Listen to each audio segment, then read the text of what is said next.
For the longest time, the purpose of media has always been to inform, to educate, and to entertain. However, these days, media is now able to do and achieve far more than just that.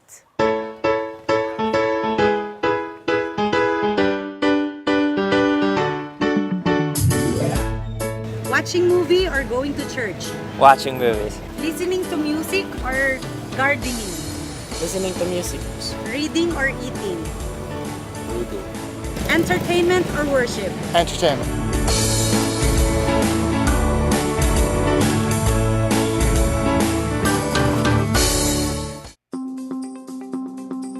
Well, media basically is, it has several functions and dysfunctions. And one is, of course, to inform, to guide, and parang nag-aano ng vigilance.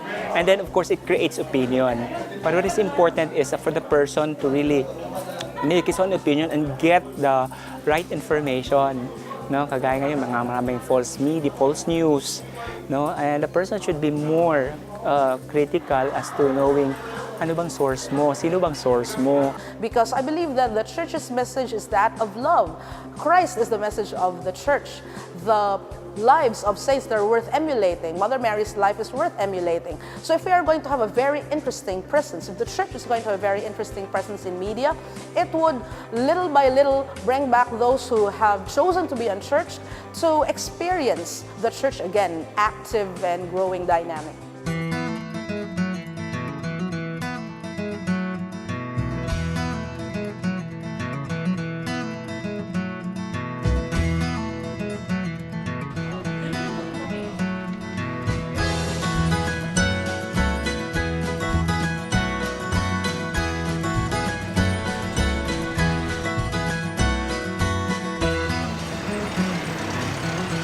The annual National Media Convention is but one of the many responses of the Philippine Church to improve and fine-tune the church media to better cater to the spiritual needs of the flock.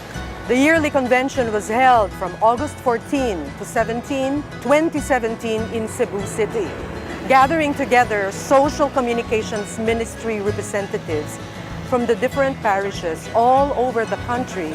The convention opened opportunities for the delegates to bring themselves up to speed in the field of social communications and to build synergy among the different dioceses.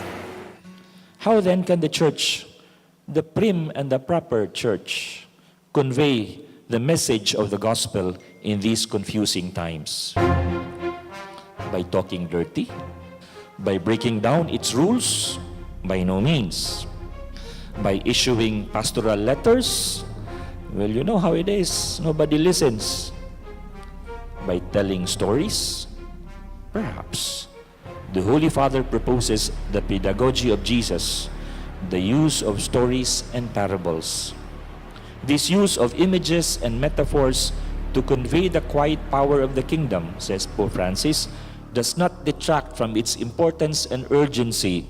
Rather, it is a merciful way of making space for the listener to freely accept and appropriate that power. Much, however, depends on the storyteller himself or herself. We must first believe the stories we tell and experience them in our lives, or our audience may give us the ultimate rebuke. Istoryahe.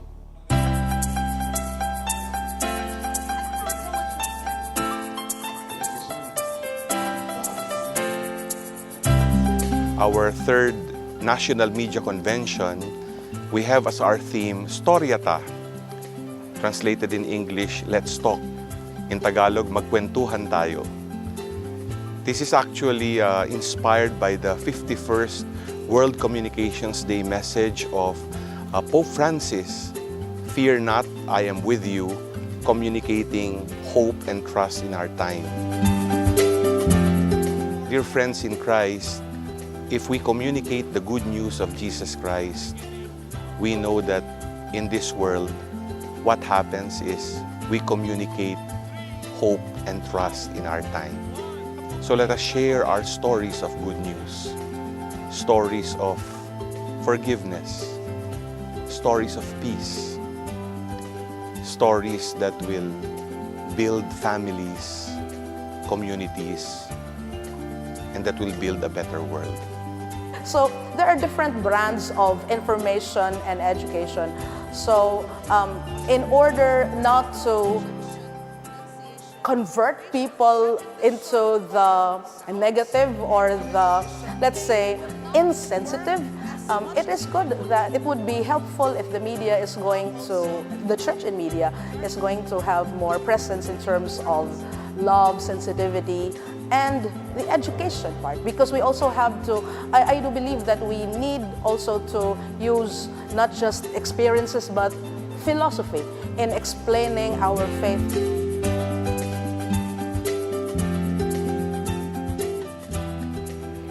Through media, the church is able to reach the faithful wherever they may be around the world.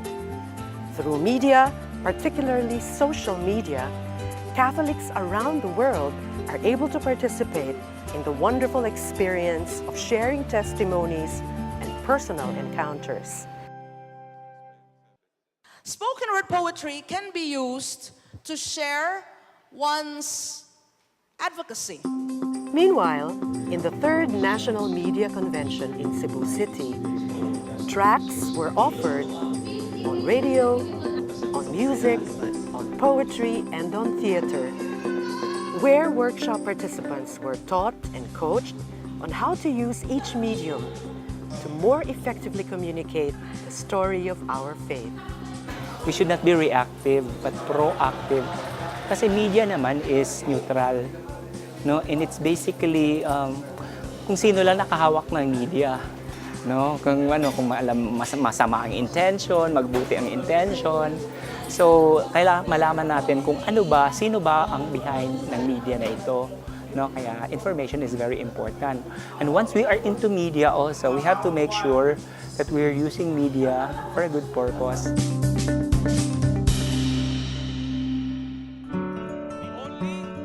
Ang convention nakatulong kasi may mga gamit na simple na pwedeng makatulong sa evangelisasyon, tulad ng halimbawa may pinakamalaking impact sa akin bilang pari ay yung pocket filming na lecture na ang simpleng smartphone ay pwedeng gamitin pala sa evangelization. Kahit 1 minuto lang meron kang mai-inject na aral. So I think po this convention helped us para in-help niya po tayo para ma-utilize po yung mga everyday na gadgets po na ginagamit natin sa everyday life po natin. It's truly wonderful because it awakens us that we have the power, we have the means. The power is our parishioners, our community, and we have the means that we just have to revive or to improve. This convention is very helpful to us, especially to our diocese, kasi maraming pinto ang nabuksan sa pagpapatuloy ng aming media apostolate, like music, poetry, radio drama, and ang the best sa akin is yung film packet making. And so, ito ang sure naman i-share ko pagdating sa aming parokya. I think it's important for the public to know that we are constantly immersed in media, and for us to be able to rise above media and be able to discern what's right from what is wrong, we must constantly be discerning and mindful of the information that we are intaking.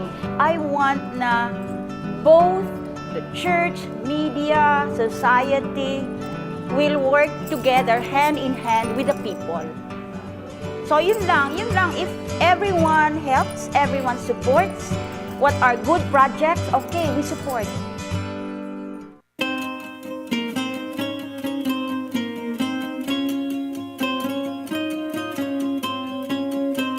To all social communications practitioners, all involved in the ministry of church media, we encourage you to share the good news of Jesus Christ. You and I know that in today's world, there is a proliferation of bad news. And by sharing beautiful stories in our parishes, in our Christian communities, stories of hope, we inspire people to realize that they are not alone, that they have God and they have one another to turn to cling on. Through the years, the Church has been doing its best to look for people, reach out to them, whom society seems to have forgotten or chosen to ignore, serving as a beacon of hope even in the darkest of places and times. The Church is rich in stories like these. We only need to make the world listen and see. When we bring Jesus Christ, the good news, in our hearts, wherever we are sent, there will always be hope. When Jesus is the message, the story will always turn out good. And what better way to spread such a powerful message than through stories told and retold through church media.